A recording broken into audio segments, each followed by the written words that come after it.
The first question is the easiest question I'll ask all day, so I can get it on tape and set my audio level.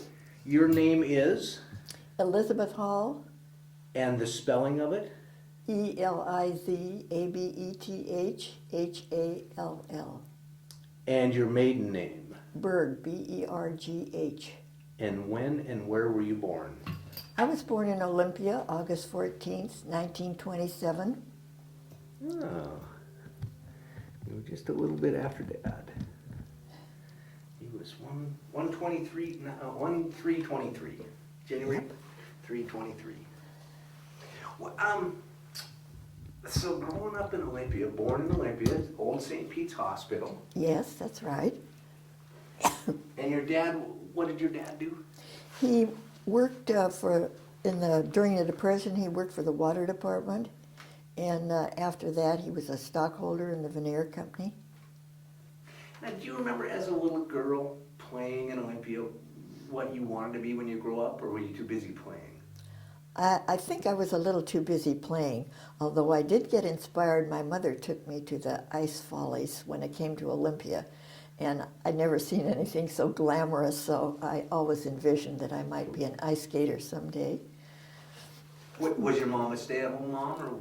Or? She was, and then later she worked for the license department. In fact, she retired from there, and she had worked for the license department up in King County. So she had quite a few years with the license department. Now, how did she move out of the house? I mean, not move out of the house, but I mean, did she start working out of the home? The family lived in Seattle at that time, her family, before she was married.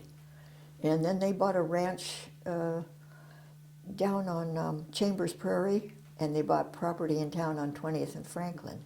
So that's when she moved down here. Wow. What? Do you remember where you were when you heard about Pearl Harbor? I certainly do. I came home from playing outside, I guess, and my mother said that we had been attacked, and I didn't know what to say. I mean, it just hardly was comprehensible to me. What could that mean?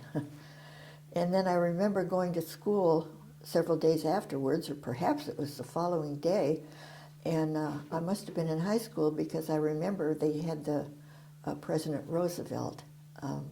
His speech was broadcast to all the rooms on the public address system, and the classes, of course, were suspended.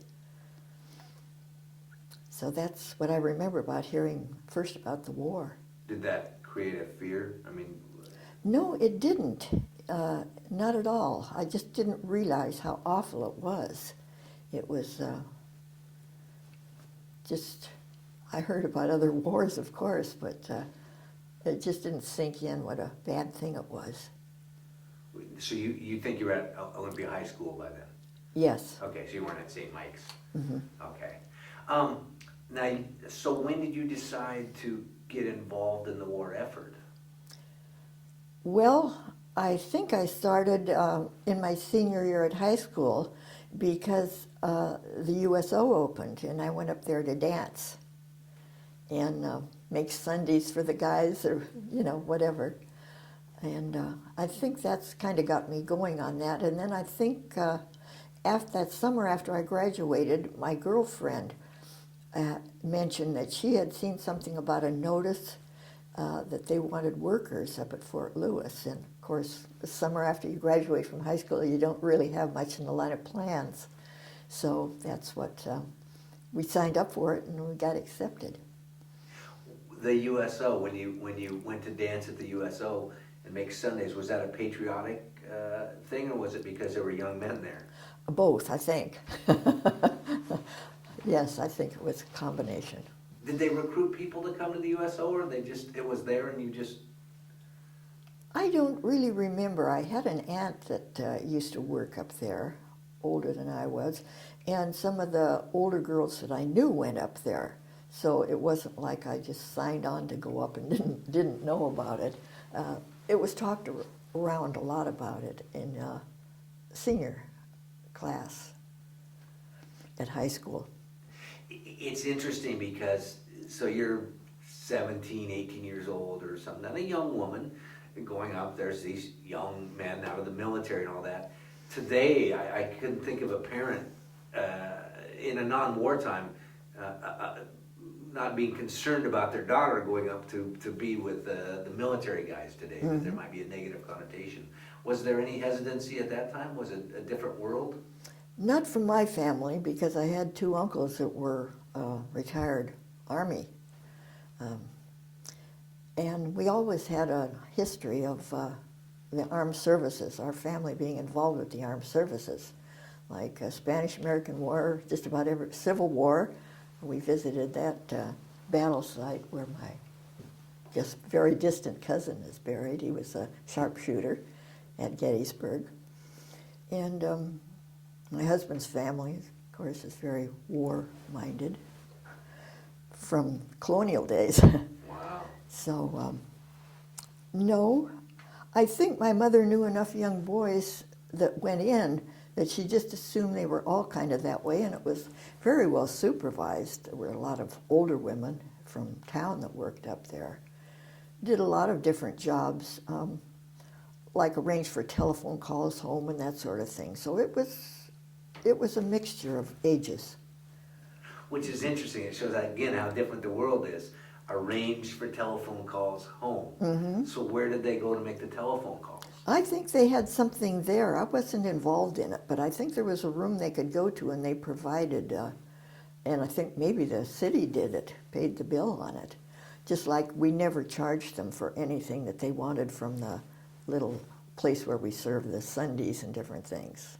And someone had to pick that bill up. I think it was just some nice people in town. Were the soldiers from all around? All around. That was the amazing part of, and most of the fun of it too. You know, I think I mentioned there was the one that was from Tennessee. I'd never really heard like Smoky Mountain music before, but he used to play that guitar and sing like Smoke on the Water and all sorts of different things, you know. And he was pretty good at it, and I thought the music was great.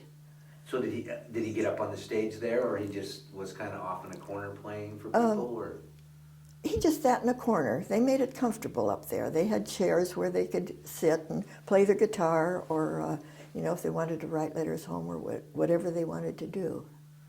And were these young people that were getting ready to ship out, or mostly, I would say yes. Yeah, it was a very young bunch. I think they were all getting ready to ship out. The only time I came into contact with possibly slightly older ones is when I worked at the hospital, when they'd bring them in wounded from the war, and that was a different group there. So that was up at Madigan? Madigan. So you went up to Fort Lewis when you saw this note or this message that they were looking for people? I think we signed up in town. Okay. And that was to be a nurse, a medical assistant? Yeah, I think it was called a ward attendant, but we did help the nurses, and we did like help them with the charts and that type of thing, besides bringing the food around, or write letters, or take them back and forth from surgery or x-ray, that type of thing. And these now were soldiers that had come back? Yes. So what were they like? I mean, did they Well, talk once a in a lot? while it was some young ones that were hurt during training at Fort Lewis too. Yeah, they were all very young, I'd say, probably my age, or not much older. A lot of them. Where were some of the places, states they were from? Well, the ones I remember the most were there was a lot from New York, Italian boys, and I mentioned Texas. And Pittsfield, Massachusetts, there was one I remember. It was a room full of kids, boys from just about every state in the Union, I'd say, on dance night. What were they? I mean, were they? Because you helped them write letters. Some of them. Were they writing to girlfriends or parents or? Well, that was when I was working at the hospital. Although they were writing letters there too, but the older women usually did that sort of thing. So I would think a lot of them were writing to girlfriends. Yes. Yeah. Were the kids you worked with in the hospital, were they homesick or? Yes, they were. And it was fun for them to have someone young to talk to. Excuse me. So what did they talk about? Surprisingly enough, they didn't talk about the war. And I never ever heard any of them say they were afraid or nervous or anything. They were just nice kids that, you know, just got caught up in this whole thing, and they were gung-ho to do their part. They, yeah, I look back and admire how manly they were. They really were. Which is interesting because, like you said, they were 18, 19 years old. Mm-hmm. Wow. Huh. So they must have had a different attitude than the kids you'd gone to high school with. Yes, in fact, the kids I went to high school with, my senior year, it wasn't that much fun, even at the dances. The boys seemed like babies compared to these guys.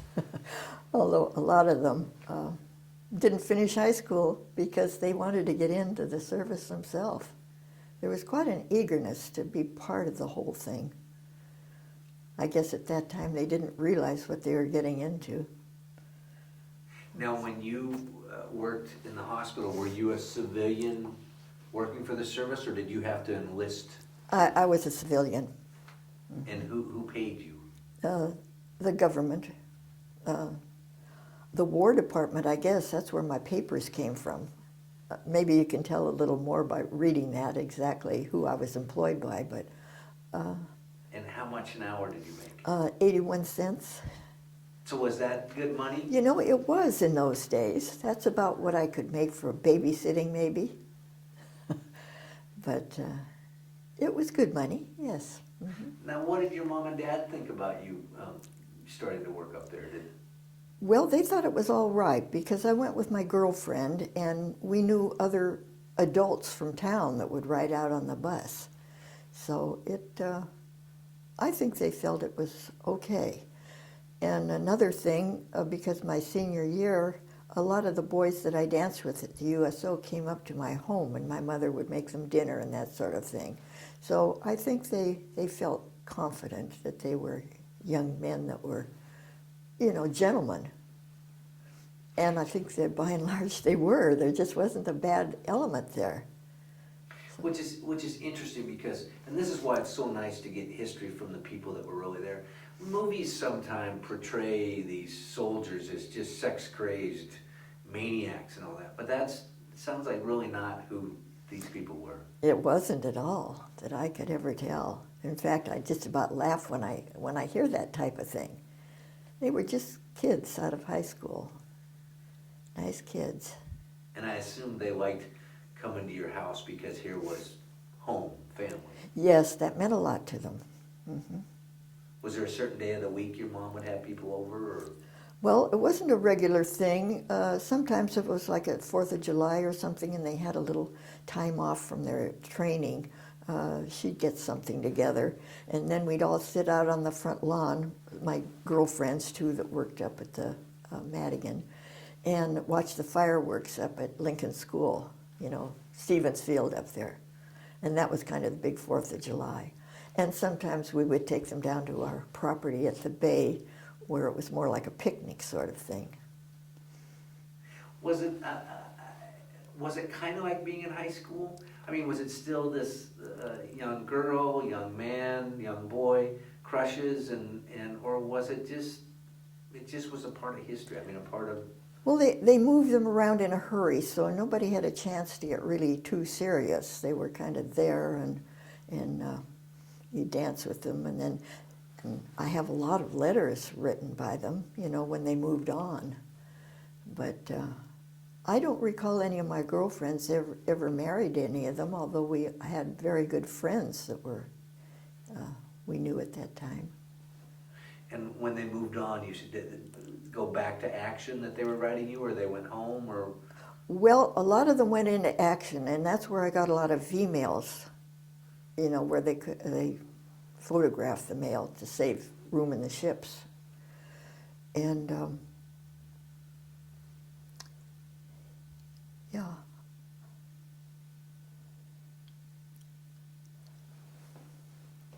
I guess I didn't answer your question. No, you did. You did. Mm-hmm. I mean, where they went and all that. What? And of course, when they sent the emails, they couldn't say where they were. So I didn't really know where they were. Did they? What did they just? What did they talk about? Oh, just remembering Olympia, and they'd like to come back here when they were out, and asking how people they knew, how they were getting along, and this and that. So. So the war part, they put aside, and they. They did, because they would have been censored if they tried to say too much. It would have given away where they were. You know, about slip of the lip can sink ships sort of thing. You know, they were awfully careful during the war. Yeah. Did you lose any friends that you met at the USO? I'm sure I did, but I probably didn't know it.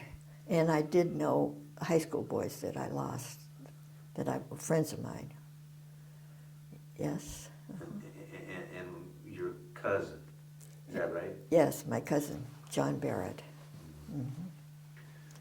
Hard part of war. Yes, that was the hardest part for the family, because like I mentioned in my note, he was the only child of a widowed mother. His father had been regular Army and retired, so, you know, she knew what the story was. His father was in the World War I and Spanish-American War even. But that was very hard on her, the whole family. Yeah. How did you get to get up to Fort Lewis and Madigan? Did you drive? Did you have a car? Or? No, hardly anyone in those days except the father had a car to drive to work. And we left so early in the morning, I'm not sure we could have even gotten a bus. We used to walk downtown, my girlfriend and I. Mary Goldenberger at the time. She's now Mary Loop. Maybe you even know her. What's your last name? Loop. No. So you walked, where did you have to go to get a ride? We went down to the old courthouse, down in the basement, and even adults used to ride because the gas was rationed, and they didn't have an extra car. And the younger people, of course, didn't have a car at all, so that was their only way to get back and forth. So the Army ran a bus for a lot of people. And you could get one about on the hour coming home. But like I mentioned, a lot of times we work all day and then stay to dance at the club at the fort in the evening and get a late bus home, and then get up real early again in the morning to start to get the bus down in Olympia. Because we had about, would that be about a mile from Lincoln School down to the old courthouse? Oh, yeah. Mm-hmm. And it was so early in the morning, for some months it would be dark, you know, we'd have to walk together. So the club, was that another USO club on base, or just On base, yes. and it was a USO club? Well, I say USO, but it was held in a different building, and I don't think it really was USO. It was, they probably had a name for it, but I don't really remember. And that was fun too, because a lot of movie stars visited those places during the war years. And we'd get to see the movie stars too, and they would dance with the boys. I do remember Rita Hayworth. She was there and danced with the boys. And there were others too. I just can't remember the names right now. But they used to visit a lot too up at the Capitol to sell war bonds. And the high school I went to was right across the street, Old Olympia High School. And so it would be a good turnout for the stars. We would be able to get out of school to go over to hear them sell the war bonds. And we saw President Roosevelt was there too. And that was the first that I realized he was paralyzed. I was shocked when I saw the men carry him out of the car. And I just hadn't realized that he was that impaired. And he had his little dog with him. Of course, that stuck in my mind. Fella, I think he called him. Yeah. So he was there for one of the rallies? I can't remember. I think it might have been. He spoke outdoors, and that's where they had the rally, so maybe it was. Huh. But I'm not sure that's why he was there. Wow, just to have seen Roosevelt, though, I mean, that had to be pretty amazing. Yes, yeah. The bond rallies, those were free to get people to come, and then they sold the bonds. Is that correct? Yeah. I can't remember if they sold them there because I was just out of school for an hour or two. But if they didn't, they had some connection so that people, would buy the bonds. They needed those bonds. In fact, you could even buy like 25-cent stamps, and you collect enough of those, you could get a bond. So a lot of the kids did that. They didn't have the, whatever it was, money to put down for the $25 bond, so they'd buy the 25-cent stamp. And again, a patriotic. And is it, do the history books portray it accurately that everybody did come together? I mean, in a broad brushstroke, but there was this unity of. I think so, but when you really know the real story and the people that did it, it amazes me how much everything was geared towards the war. Little things, we did without quite a few things, not that it made that much difference. We certainly didn't go hungry, but my mother had a recipe book of recipes that didn't use sugar. You used honey or something instead, and we had a cup for grease on the back of the stove because you collected grease, and just things like that. And when I graduated from grade school, it must have been, no, it was high school, I guess. Nylons, you couldn't get nylons. We used to paint our legs, to look like we had nylons. But I had a friend, an older woman, that somehow got a pair of nylons and gave them to me, and that was a great present for graduation, real nylons. So there was all sorts of little things, very much geared towards the war.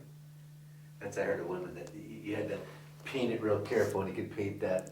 It was pretty orange looking, I must say. It wasn't really nice, but it was better than the white legs you get up here in the wintertime, If you were going to put on high heels and dance, it didn't look quite so awful. Was it like a grease-based paint? Was it gooey? No, it wasn't gooey. It was kind of chalky, really. That's where you got into the trouble with the streaks. Do you remember any of the songs that you danced to? Well, I can't think of any right now, but like a lot of the old ones, String of Pearls and different things like that. I do remember those, yeah. And was it usually canned music, or did live musicians? No, we did have records, yeah. Usually some guy that knew how to run things would get up and play the records. And a lot of like jitterbug dancing and things you don't see much of now. That's what I was going to ask. So a lot of jitterbug. Mm-hmm. Quite a few. And a lot of the guys from the East were really, really good. I think they spent a lot of time in dance halls, much more than we did out here.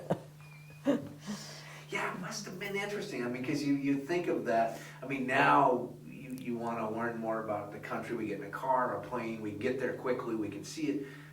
Times were a little slower then. Things were a little bit further apart, so to speak. And now you start crossing these cultures. So here you have some inner city It was kids like a coming. cross culture. Mm-hmm.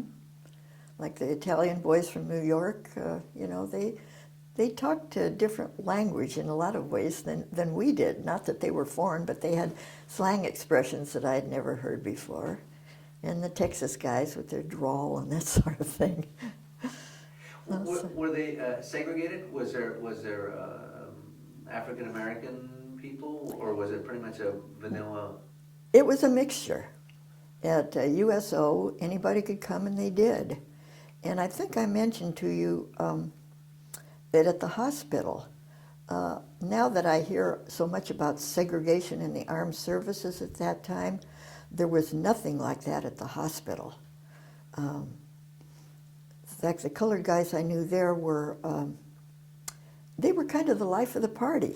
They were just felt real comfortable there. So I was always glad that's the way it was. Hearing people being critical, I know there must have certainly in the ranks there was separation and all that, but you didn't see it at the hospital, which was a good thing because they were just as vulnerable as the next guy when it came to getting shot. It's interesting because I mean Olympia still is a fairly white community. Was it? Had you ever met colored people before? Only one little boy when I used to walk to school. I'd walk with my girlfriend, and we thought he was so cute. And he lived down near Old St. Michael's on Capitol Way, and he'd come out of the house when we walked by because he knew we always wanted to talk to him. And we always asked him his name because it was Alexander Graham Bell.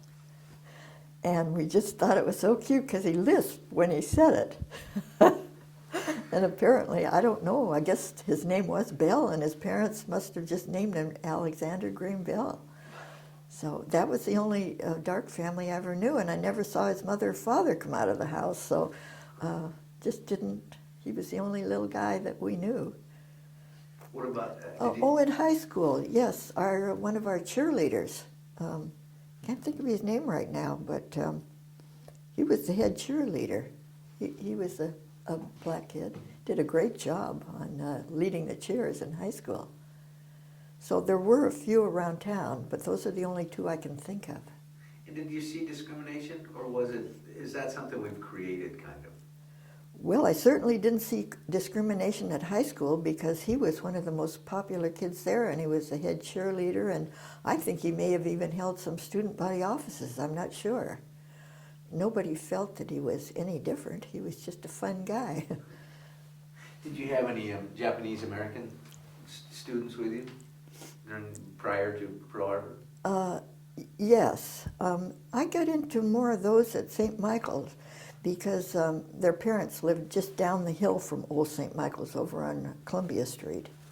And they would send them up to go to school at St. Michael's because it was so close by.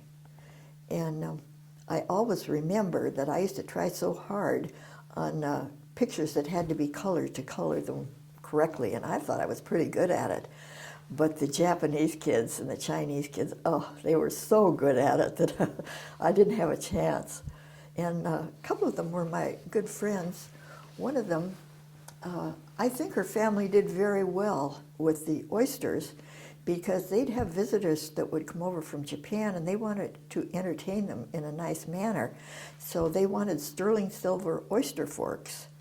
And I used to go with her down to Talcott's because she would have to be the one to order for the parents. And then we went down when the forks would come in, and she would pick them up. So yes, I had a lot of good friends down there. And at church, when there'd be processions of the little children during the holidays, the little Japanese children always got to go first in line because it was kind of according to your size, and they were always the smallest. Real nice kids. Were any of them moved away to the internment camps that you know of? Yes. The one boy was moved away that I do remember because it was in my senior year. Yes, he did get moved. And I can't think of his name right now, but he did write to me. Huh. Now your dad he was a civil defense warden? Yes. Yeah, an air raid warden sort of thing. Yeah. Uh-huh. Yeah, I don't remember. He used to leave in the evenings. I'm not exactly sure what his duties were, but I think a lot of them consisted of walking around the neighborhood to see that the blinds were down. You know, that light wasn't showing, that if some plane came over, that they'd be able to see where those pinpoints of light were. And then I don't know whether you want me to mention about the first days of the war. That was when we really didn't know what was going on after Pearl Harbor was bombed. We were just waiting for the next wave to hit the shores in a way, you know, just didn't know what to expect. And someone at City Hall called my dad and a couple other men in the neighborhood to go up to the water tank with their guns at night because they didn't know whether someone might try to poison the water or what might happen. But I think that only went on for a week or so until they kind of got their grips on what was going on, you know, and got organized. So was that the water tank up on the west side? Up near Lincoln School.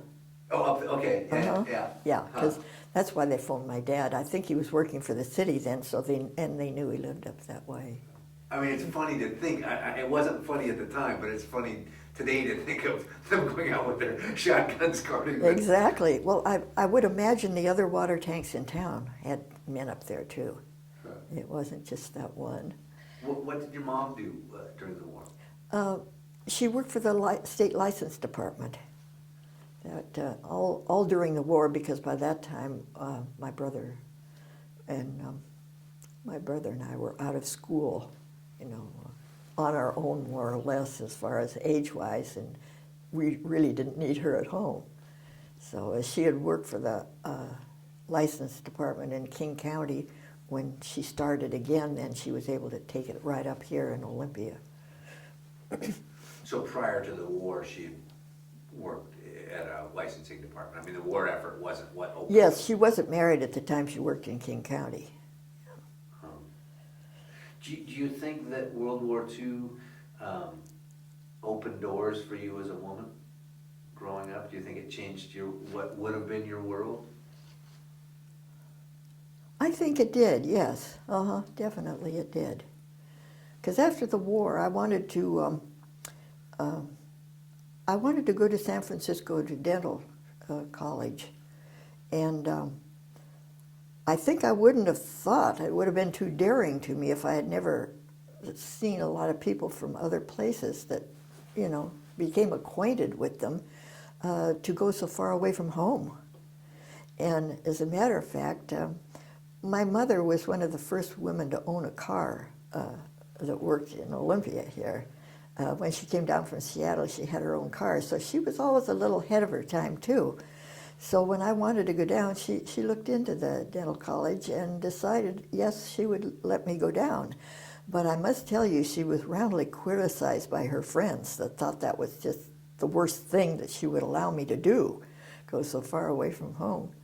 So when I graduated from there, then there was an opening came. They contacted the college and asked if I would want to work in Beverly Hills. And that's when I got to California. And that's where I met my husband. Which is interesting, which is a great setup, because you talked about how, when I asked about getting to work, not everybody had cars, and usually it was the man of the family that had the car. Mm-hmm. It must have been blasphemy, your mom having a car and driving. Yes, she was very progressive. As a matter of fact, my dad didn't have a car when they were married. He had Mom's car. So he was just home from Alaska. He and his cousin were up there, had a boat in Alaska, and they were kind of fancy-free and that sort of thing. But when he came home, he went first into logging and probably didn't make enough to buy a car. So it's interesting to see how much the world has changed in that way. See, now I was real lucky, because, and it sounds like you kind of grew up that way too. Your mom, it sounds like, was progressive enough that whatever you wanted to do, your mom was going to be behind you. Never said, "Oh, you can't." Yeah, she would look into it thoroughly and discuss it with me, and my father would have his say.